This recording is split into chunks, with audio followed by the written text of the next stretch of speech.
The first group of Indians arrived in the British colony of Natal in 1860. About 150 indentured labourers arrived at Port Natal on board the ship Truro. When the sugar industry was established in Natal, the local Zulu labourers were recruited to work on the sugar plantations. However, the Natal colonial authorities were not initially aware that Zulu males regarded agricultural work as a female activity. Traditionally, the Zulu males were involved grazing cattle and defending the tribe against foreign attack.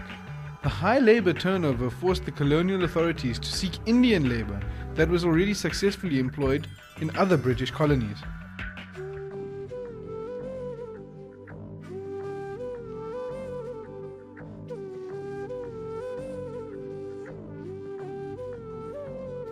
The indentured labourers were given a monthly wage of £2 British. They were also given provisions and their health needs were catered for. Their earnings as indentured labourers were considerably higher than they could earn in India. Therefore, future shipments of indentured labourers were highly successful.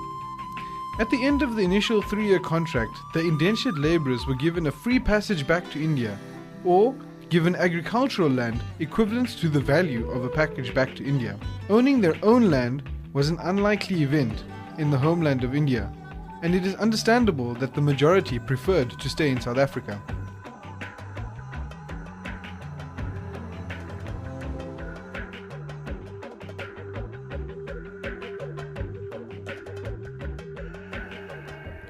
The working conditions of the indentured labourers were harsh. The plantation owners demanded long hours of work in the oppressive, humid climate of Natal. Harsh punishment was meted out on the labourers who could not keep up with the heavy workload. Their problems were compounded by the fact that they were living in a foreign land, with a foreign culture, and they also had to contend with many foreign languages.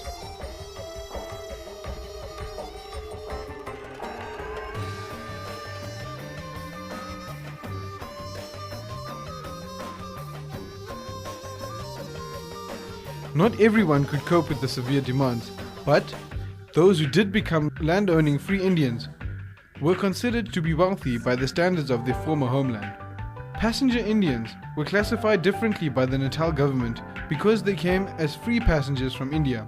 Those who paid their own fare were allowed to own property and to engage in trade activities.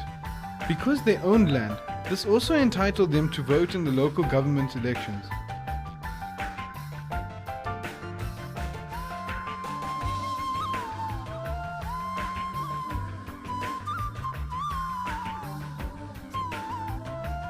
The Indian traders were hard-working and efficient. They soon began to dominate trade throughout the colony.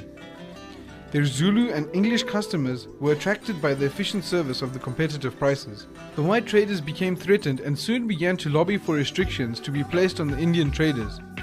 They were accused of unfair trade practices.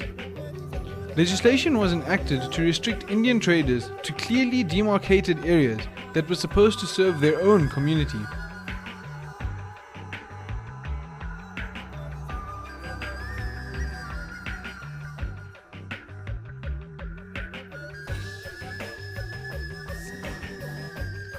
The first Indian settlers found their way to Transvaal in the early 80s. It was here that they were free from restrictions of any kind whatsoever. However, this would change as they aroused the jealousy of the white leaders, of the white traders.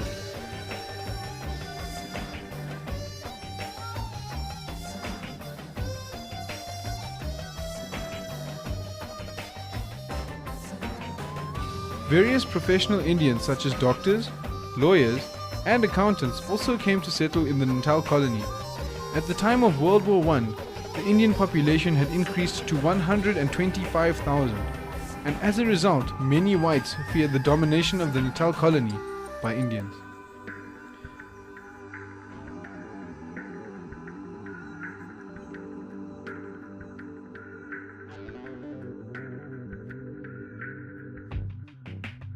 These are just but a few Indian names which we can be proud of, and as a result of their sacrifices, we enjoy the freedoms which we have today.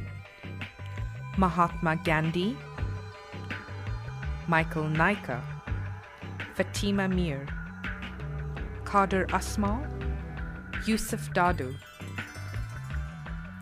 The great-granddaughter of Mahatma Gandhi, Ella Gandhi, Mac Maharaj, and Parliament Speaker Jinwala.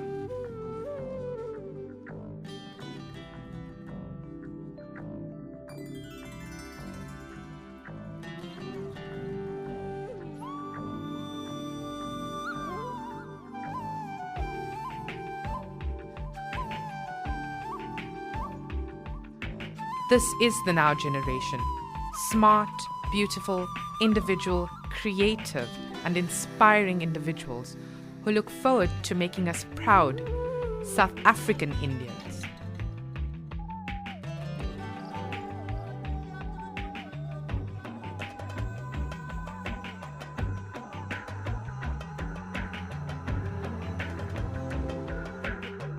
From such leaders, the present and future generations will learn to hold leadership positions with honor and integrity, and will fight for the ends of justice. Because no country is perfect, we have to make it perfect by becoming the change we want to see in the world, as said by the great leader Mahatma Gandhi.